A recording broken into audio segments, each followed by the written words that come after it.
D.H. Lawrence was an English novelist, poet, playwright, essayist, literary critic, travel writer and painter. Born in Eastwood, he's one of Nottingham's famous rebel writers, alongside Alan Sillitoe and Lord Byron.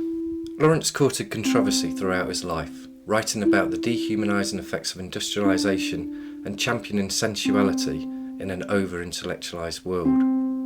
These opinions created constant persecution and censorship of his work, but now we're all reaping the benefits. Lawrence embarked on a journey of self-discovery known as his Savage Pilgrimage, which took him across Europe, Asia, Australia and Mexico with his wife Frida.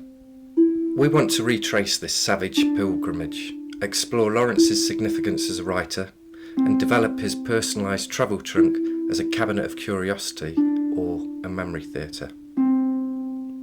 Memory theatres were filled with rare and expensive artefacts and once used by the aristocracy to convey cultural capital and status. Our memory theatre will journey in both physical and digital form. The drawers will contain real objects including documents, poetry, paintings and essays. Some drawers will house interactive touchscreens offering a glimpse into the digital heart of the memory theatre. We've also teamed up with the D.H. Lawrence Society and various writers for whom Lawrence has been a big influence and asked them what they'd like to see in our memory theatre. Here's what some of them had to say. The thing I'd put in a D.H. Lawrence memory theatre would be something like trying to find the images that I can see when I'm explaining to people the social history of the house and the area that Lawrence used so much in his novels. I personally love the local area and I find it fascinating that I can step out my door and visit the same places as him. And I'd like to see that in some sort of a collection with the images as near as possible to the time of Lawrence being here. It would be a little bust of Lawrence saying, "Give me head," because he just had this desire to get inside people's minds. And what's interesting, but Lawrence said once that he talked about lapsing out, and he said that it's just, he was searching always for this kind of transcendental moment where you kind of were beyond humanity, and he said that it happened twice, at the point of death and at the point of orgasm. And for Lawrence, that was a point at which you sort of transcended, or you moved somewhere between this life and the next, whatever that is. And so for me, that idea of this just little, like Eric Morecambe Wise, the little bust, the mouth used to open, and him just saying, "Give me head," because what he wants to get inside you. He wants to make you think, and he wants to make you question things and question your existence. But it's really interesting because the medium he uses so often is actually sex. The item I would include in the memory theatre is the phoenix. The phoenix was Lawrence's private emblem that he had printed against all the private editions of his work, and it represents many things, but one of the things it represents is courage and bravery, and certainly Lawrence's defiance of censorship, persecution and the authorities. I'd like to know if I could put this in because it's a mystery.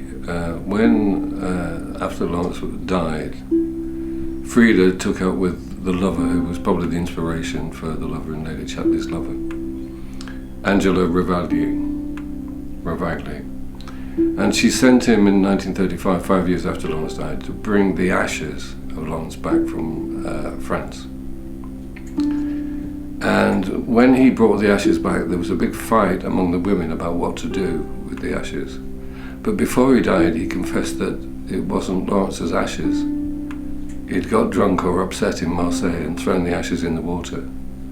Went to a hotel with a spittoon in New York, filled it with the ashes there, and passed this over. So it'd be quite tricky to do. But I think I'd like to find the ashes and put those back and send them back where they belong. I'd like to put into the memory theatre a ruined church. I want something Christian in there because Christianity was important to Lawrence through his life, as religion in various forms was. But the church needs to be ruined, in part because he did see European Christianity as having had its day, but also because he saw a complete church as too closed, as too excluding too much. This is a vision that Will Brangwyn has in The Rainbow. But a ruined church is open to the skies and it's open to the whole of reality. So it's actually a beautiful image, and that's why I'd like to put that in. In the Memory Theatre, I'd like to see a picture of the old kennels, which is where the White Peacock was set. The gamekeeper Annabelle actually lived in the old kennels, and the old kennels is where I live. Trying to capture the essence of such a prolific writer in an artefact is difficult. So we've teamed up with Nottingham-Trent University, where I'm creating a module that will enable students to help us think about the look and feel of the Memory Theatre as part of their final year assignments. In 2017, we hope to recreate the trunk as a travelling memory theatre, but with interactive drawers which might tell stories when opened. Additionally, these drawers could be used to capture new stories as the object travels. We hope that our memory theatre will act as a unique form of literary criticism that challenges the way in which we understand literature. If you'd like to find out more about the D.H. Lawrence Memory Theatre, please visit www.memorytheatre.co.uk.